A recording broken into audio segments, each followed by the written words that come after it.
महाराष्ट्र में बीएमसी चुनाव से पहले राज्य का सियासी पारा चढ़ा हुआ है और इस बीच शरद पवार की एनसीपी और अजीत पवार की एनसीपी के विलय की खबर ने महाराष्ट्र की राजनीति में बड़ा भूचाल ला दिया है। और अब इन खबरों पर सूबे के उप मुख्यमंत्री और एनसीपी नेता अजीत पवार का बयान सामने आया है। तो क्या बोले हैं एनसीपी नेता और क्या है पूरी खबर, जानने के लिए देखिए ये रिपोर्ट। महाराष्ट्र में बीएमसी चुनाव को लेकर राज्य का सियासी पारा पहले ही चढ़ा हुआ है और इस बीच कई ऐसी तस्वीरें और बयान सामने आ रही हैं जिसने सियासी हलचल तेज कर दी है, साथ ही कई तरह की अटकलों को भी हवा दे दी है।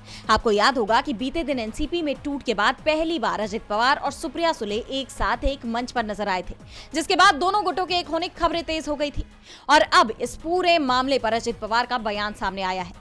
महाराष्ट्र के डिप्टी सीएम और एनसीपी नेता अजित पवार ने पार्टी एकजुटता और गठबंधन के मुद्दों पर खुलकर बात की है।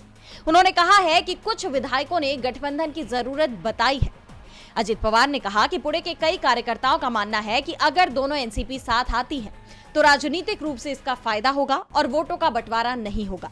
इसी मामले में सुप्रिया सुले और शशिकांत शिंदे से फोन पर बात की थी और दोनों की तरफ से पॉजिटिव रिस्पांस मिला था। अजित पवार ने विपक्ष की भूमिका पर भी टिप्पणी की। उन्होंने कहा कि पहले ऐसा नहीं था, विपक्ष में बैठकर भी काम हो जाते थे, लेकिन अब स्थिति अलग है।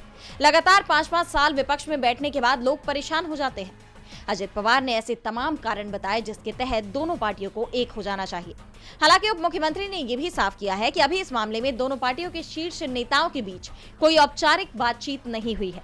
लेकिन अजित पवार के इन बयानों को एक इशारे के रूप में देखा जा रहा है कि बीएमसी चुनाव के बाद दोनों पार्टियां एक हो सकती हैं और अगर ऐसा होता है तो महाराष्ट्र के सियासी समीकरण बदलने तय माने जा रहे हैं। डीबी लाइव की रिपोर्ट।